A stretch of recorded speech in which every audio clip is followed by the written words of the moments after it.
মহাপ্রভুর কিন্তু দুঃখের কথা বলে দিয়েছেন গৌরীদাস যে রাধারানী তোমার অঙ্গে রয়েছে। এখানে প্রবর্তকের দেশ শ্রীরাম নবদ্বীপ, এখানে কোন পৃথক রাধারানী নেই। এখানেই রাধারানী যদি দর্শন করতে হয় প্রভু, তুমি বৃন্দাবনে যেতে হবে। নিতাই গৌর হরি বল। রাধারানীর কথা যখন মনে পড়ে গেল,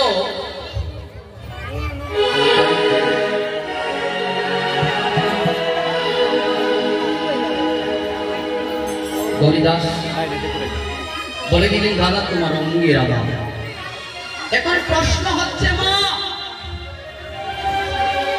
দাদা আপনি তো কীর্তনে যান, একটু আসতে বাজান, একটু কথা জানি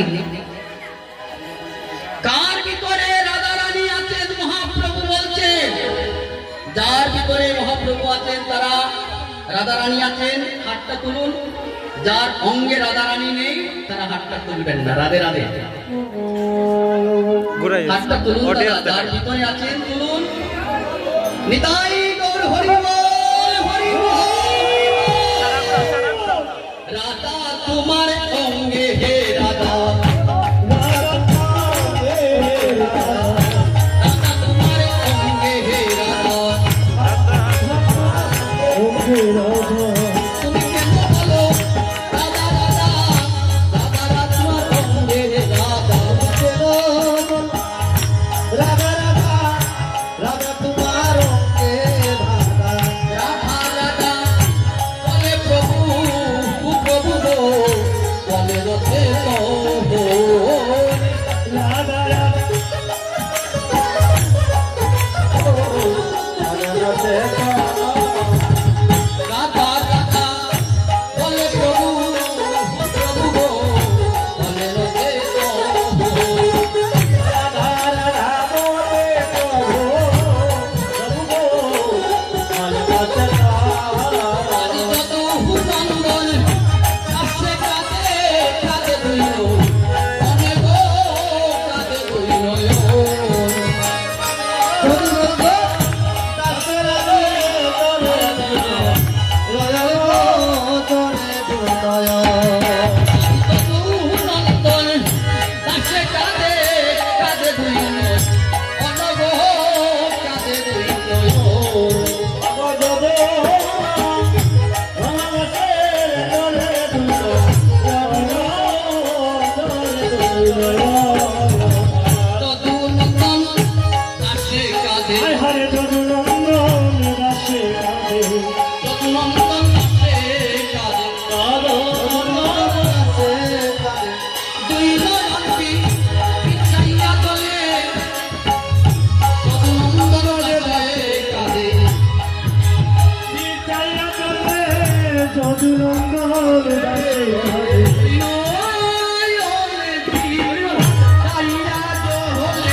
বলছেন গৌরীদাস।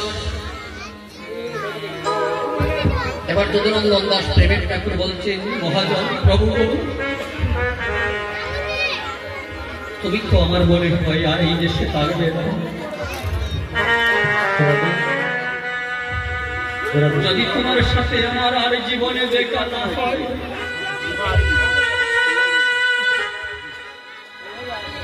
যদি তোমার সাথে এই জীবনে আমার দেখা না হয়,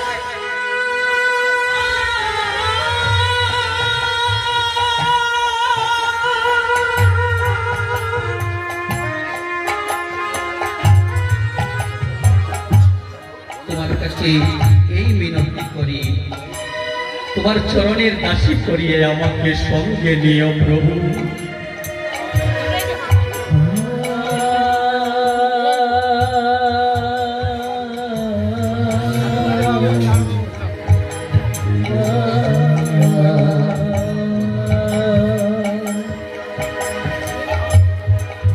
আমার তো বৃন্দাবনে যাওয়ার কোন গতি জ্ঞান নেই প্রভু গো।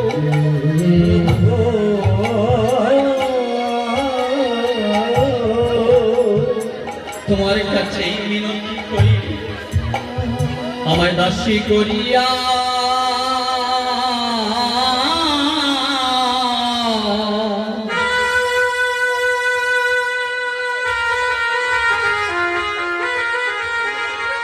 তুমি সঙ্গে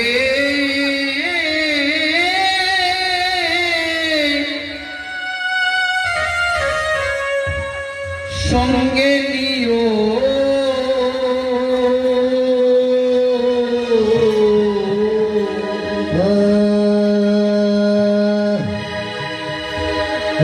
প্রভু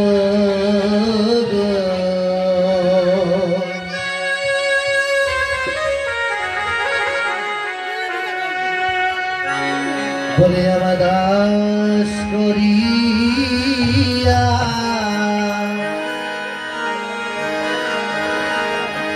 আমার সঙ্গে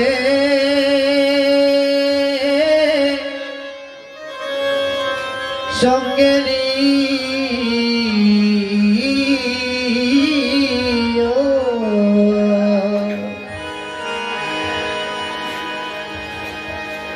আমি তোমার বৃন্দাবনে মানুষ হয়ে যাবার যোগ্যতা নেই, না হয় কীট পতঙ্গ তরুলতা যেই কুলে পাঠাও না কেন প্রভু,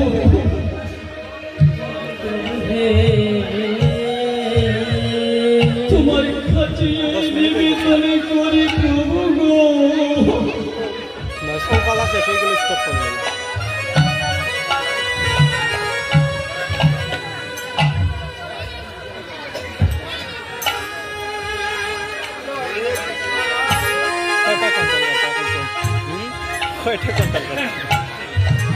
আমি পথের দ্বারে